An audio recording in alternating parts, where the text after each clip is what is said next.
Yo, yo, yo, what is going on, everybody? Welcome back to the stream. Today we're going to be covering Rise of Hydra not being canceled. I don't know if y'all know about Rise of Hydra, but it's Captain America. And I was actually intrigued by this game. I saw a trailer of it not too long ago, and a lot of people were thinking they were going to cancel it because there's been no news on what has been going down when it pertains to this video game. But what is up, Speedy? How you doing? Welcome anybody else that is in here right now. I appreciate anybody that is watching.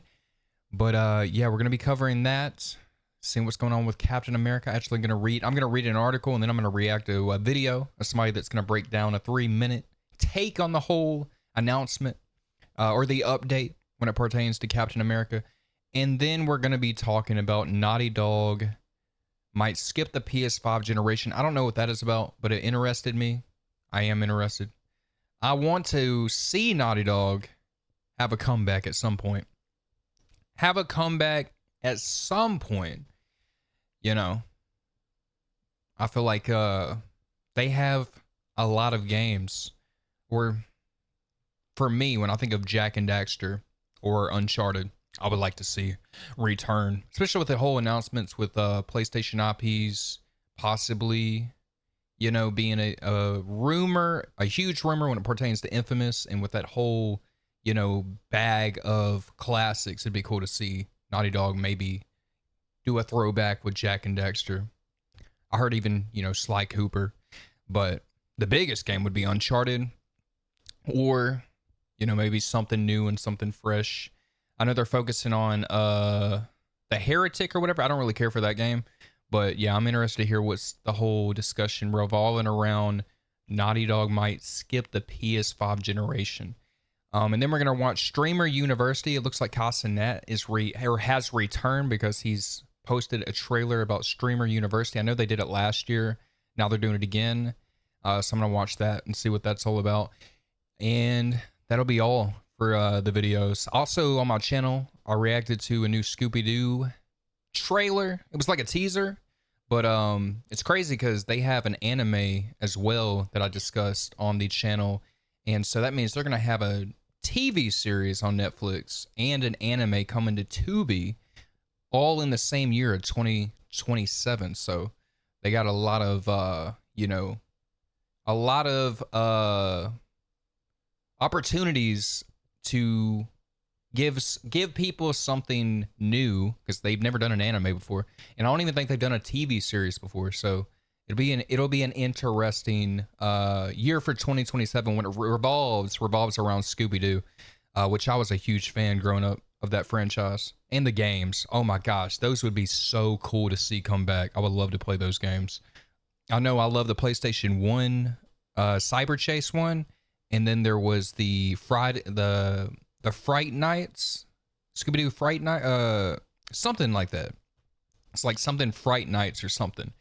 I remember playing that as a kid. Man, those were just those times. The early 70s too, those original cartoons, then going into even, the 2000s, the live action. Oh my gosh, I could talk about Scooby-Doo all day.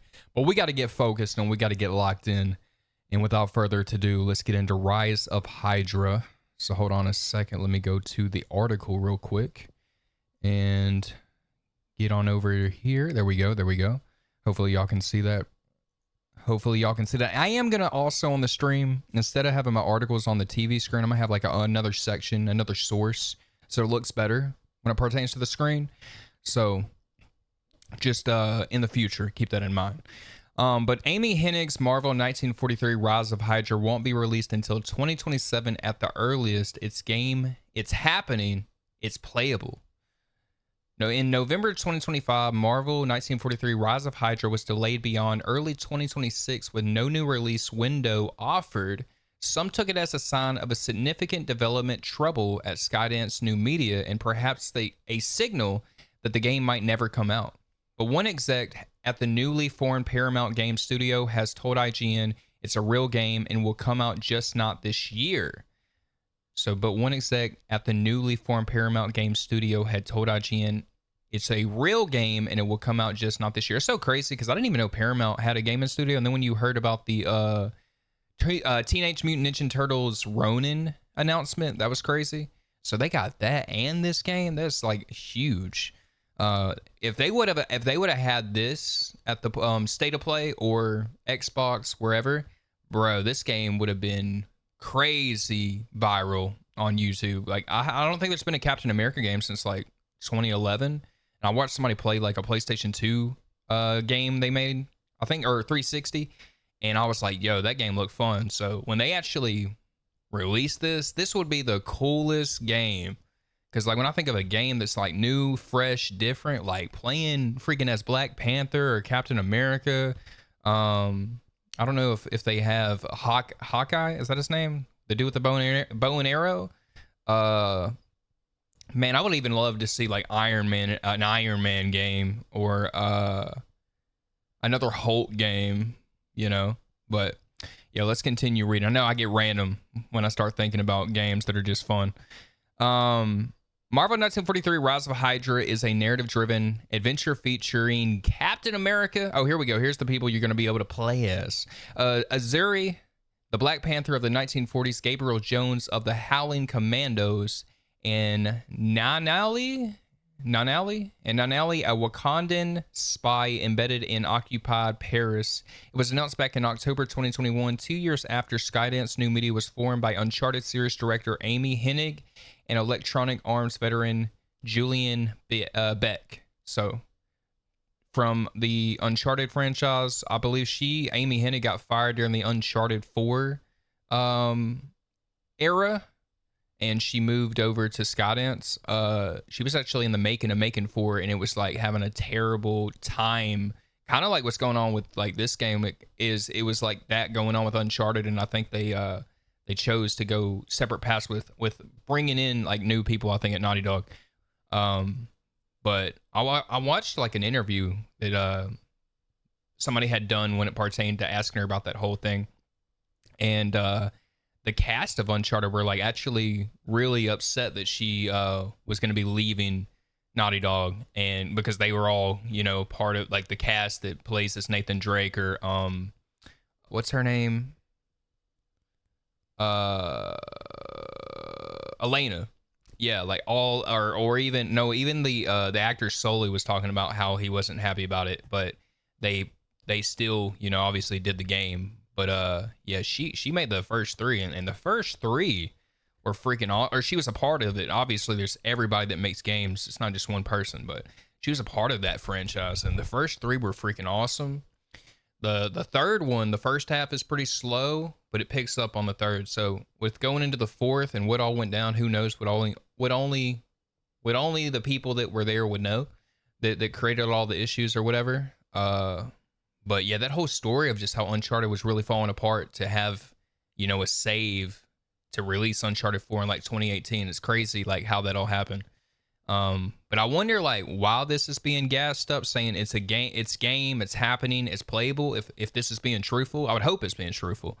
Or it's like one of those scenarios like that where they've been dealing with some struggles because, you know, stuff happens. Who knows why that stuff happens, but stuff happens. Myself included, doing streaming and trying to get audio fixed. You could have your audio one way and then it's having these issues and you're trying to solve it, and then something else is doing well, then you got to solve this. So, you know, that's just part of like life and doing things, you know, when it pertains to anything. There's always obstacles and challenges, but I'm hoping, you know, from hearing this announcement, we really will see this game coming out in 2027, because there's a lot of big games, and a lot of huge, you know, I'd say 2027 has a lot of huge stuff, you know, next year.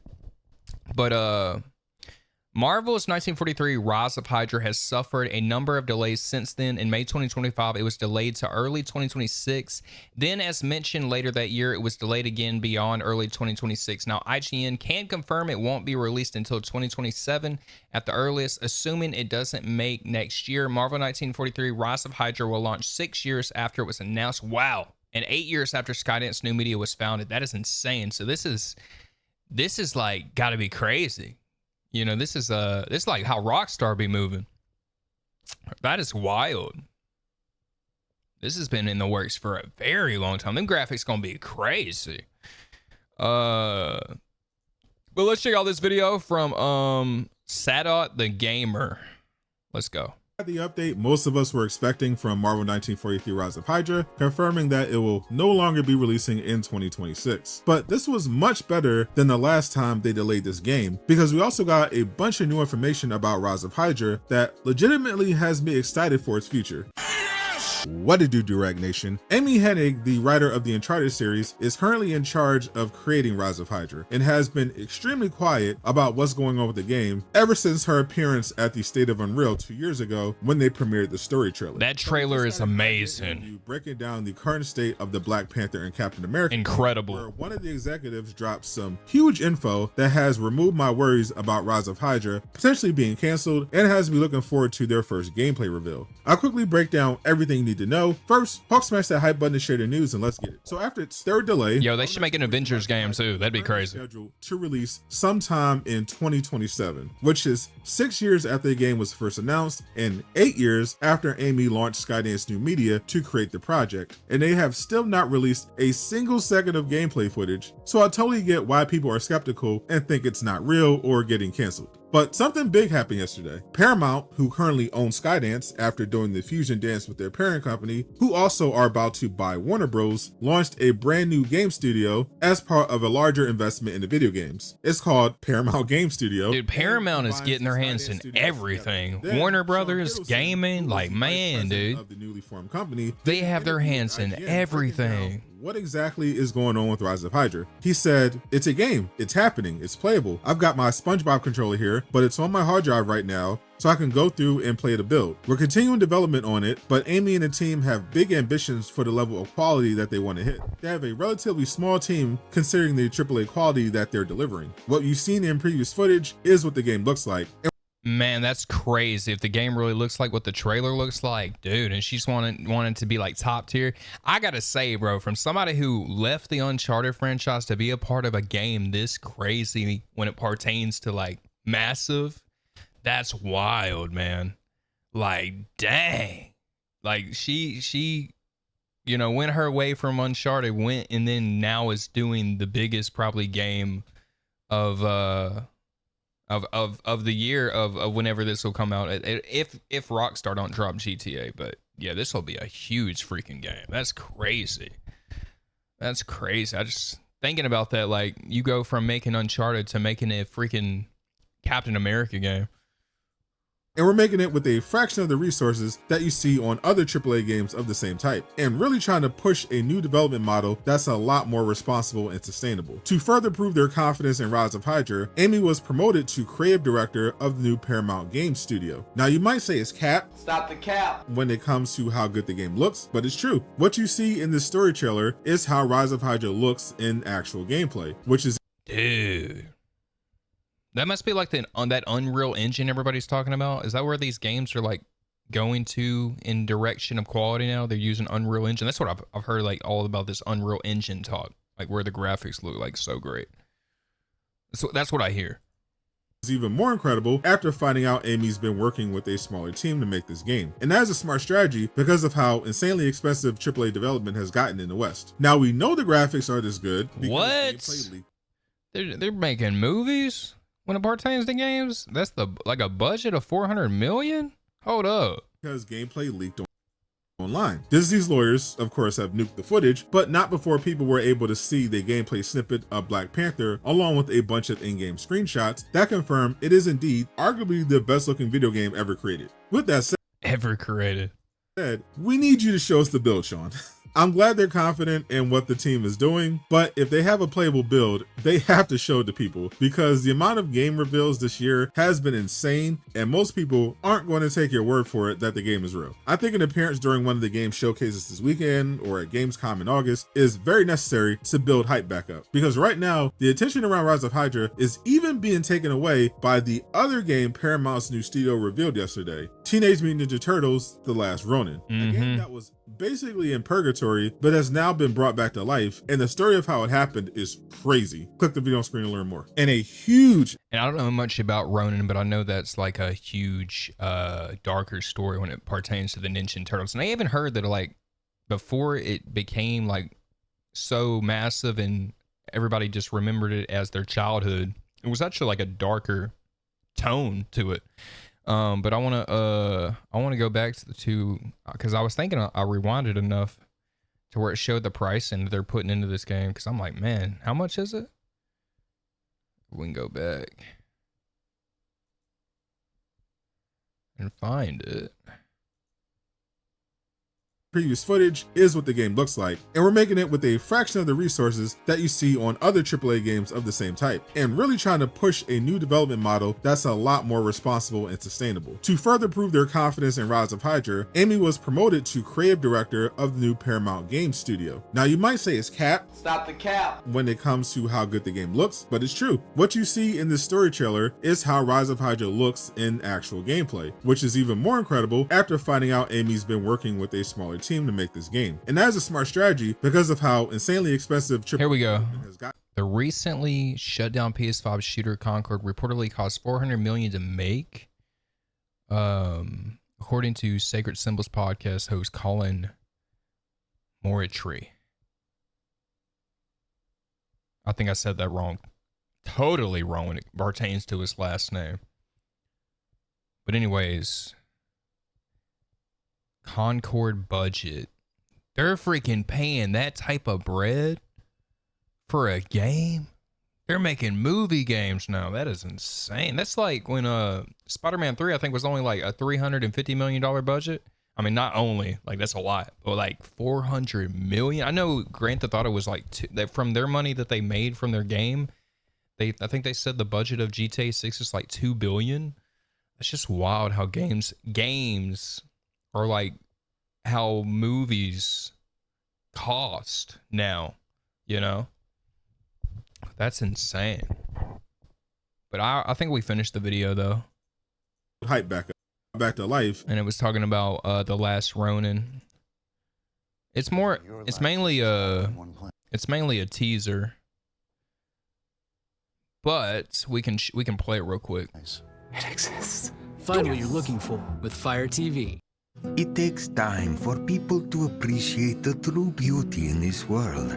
Like our I can't believe it. Teenage Mutant Ninja Turtles: The Last Ronin game has officially been brought back to life, and even more surprising, it's going to be better than it was before. What did you do, Rag Nation? The Last Ronin showing up was by far the biggest surprise of Summer Game Fest, besides maybe The Wolf Among Us 2, and I'm beyond excited. So today I'll quickly break down how this happened and everything we know about the new game. First, Hulk smash that hype button to share the news and let's get it. If you're confused as to how this game wasn't canceled, I don't blame you. TMNT The Last Ronin was first announced a few years ago as a new God of War style action game based on the classic Last Ronin comic run where only one Ninja Turtle is left alive to protect the city. It was being developed by Black Forest Games, the creators of Destroy All Humans, and got a ton of hype. But sadly, Black Forest Games was owned by the Embracer. Whoa, THQ Nordic? They're the ones that have like revamped the like SpongeBob franchise. Group, one of the worst things to ever happen to the gaming industry, and Black Forest was forced to fire 50% of their studio so Embracer could save money after a series of bad investments. We never got a new update on the game, and many assumed it was canceled. Then THQ Nordic had a showcase and confirmed that TMNT The Last Ronin was not one of its games that was in active development, which Oh wow, that is a huge what would you say, loss. Yeah, because THQ Nordic, they've been like putting out like, obviously their biggest, I would say, is the SpongeBob games. They've had other games they've done, but like they haven't really had anything like new that's like crazy and just big. You know, that's what a lot of companies aim for, and it shouldn't be that way. It should be just having fun, making what you enjoy, and not making it like I got to strive for this and this and this, and then turn into like how a lot of these corporations turn into, where it's just all about the money and then stuff just sucks. You know what I'm saying? But as far as that game, that probably would have been something fresh and new for their company and they probably would have made more games after the first one being such of a success. Like Infamous, the Infamous franchise, they moved over into like a whole new game franchise with, I forget what the game is, but it was like, I think it was, I can't think of the name, but people know what it is. And they quit Infamous completely. And I think because the last Infamous didn't do as good as the others, but I also think because they wanted to do something new and seeing it do well, you know, move forward to the new game that did very well for them. So I feel like THQ Nordic now not being a part of this, man, I bet they were like, yo, I bet that was not a nice feeling, you know. But once again, if your heart is in it for the bread and your heart is in it for not the creativity, then you would rather want to have that in your heart of creativity versus money. You know, making money like an idol and things in your heart, it turns you into like a robot, and it just makes everything that you enjoyed not enjoyable. Like for real. There were times where it just felt like games had life, and you could tell, and people really liked what they were making. Like Naughty Dog in their beginning stages, like making Jak and Daxter, when they would do those events, or what was them games that they made? Crash Bandicoot. I don't know, you know, if their hearts were in it for the bread or not, but I just feel like from seeing how games were back then, it just felt like there was life and creativity were in those games, and I would like to believe that they had that heart of creativity before, over time, where now just everything feels like it's reeking dollars from people and charging you like crazy. When it pertains to certain games, like if it's Grand Theft Auto and you get a bunch of cash cards, you have to get a bunch of cash cards to get like a house or cars or whatever, and it's just like such a system where you have to pay. Where back then you would earn, you know, if you leveled up or whatever, and you get whatever you work for in the game, to where now it's like you have to literally make so much just to get certain items to even come close to what you actually want. To get what you actually want, you need to get a cash card, pretty much. It's like how that whole system is. So yeah, I don't feel like, and even PlayStation Plus, there used to be a time where PlayStation Network was free. You know, they Xbox 360 always had like their $10 or whatever, but PlayStation was free. And yeah, I just felt like there was like life, and just not so much of like feeling like everything is a payment process, you know. I know I'm kind of rambling right now, going into a whole different direction. I'm just talking, coming to my mind. It's just all coming to my mind of what's on my mind. But yeah, creativity is where it's at. God, having God in your life, he will provide, and him allowing you to just do whatever the purpose he gives you. You want to have purpose and not dollars as like your whole drive, like that just, you see it, man. You just see where when it becomes that, it's ugly. It's greediness will happen, all those types of things. And purpose is everything. Like God, like really will help you just see, I can trust in you, and I can enjoy, you know, what I'm doing, and want to, you know, not, if I have the opportunity to make something and make it where I can price it or whatever, not want to take so many dollars from people. Because I feel like in these times, I was saying it the other day, that like I've never seen such up prices in like streaming services or whatever. I've never seen so much of the prices raised. I know inflation, people could say all that and stuff, but still, it's just like, man, there could be probably other ways where it wouldn't have to be like, it just feels like your whole dollars are being just thrown. You can choose to spend, but still, I would love to see where pricing wasn't feeling so greedy, you know. But yeah, I'm kind of going really deep into this conversation, but that's what streaming's about. You gotta have commentary, you know. But yeah, let's continue. is not quite the same as being canceled. It's more like what happened to the Knights of the Old Republic remake. Not canceled, but not in development unless somebody decides to take it over. And thankfully, Paramount did. Earlier, Paramount announced they were investing more into video games and launched Paramount Game Studios, which is combining with Skydance, the studio that is making Marvel 1943 Rise of Hydra. Surprisingly though, they ended up announcing The Last Ronin instead of the World War II Marvel game at Summer Game Fest. In a press release, they confirmed development on The Last Ronin had stopped, but they knew how much fans wanted this project, so they partnered with the legendary studio Platinum Games, the makers of classic action games like Bayonetta and Nier Automata, which is the best thing that could happen to The Last Ronin. Now we know that combat is going to be I've never heard of those games before, or that company. insane. We got a short teaser trailer during Summer Game Fest announcing the project, but no release date was given. The game is launching on both consoles as well as PC, and my guess is we'll probably see this game in 2028. I'm just so happy they decided to keep investing in it. But that's not 2028 is crazy. What? the only superhero game we got news on. Insomniac has been cooking this week with Marvel's Wolverine, and the game just got another new update. Click the video on screen to learn more. Dude, I like the way he does it. It's like a 2-minute or 3-minute video, but he just gives you all this information. It's pretty cool. Shout out to Sadot, the gamer.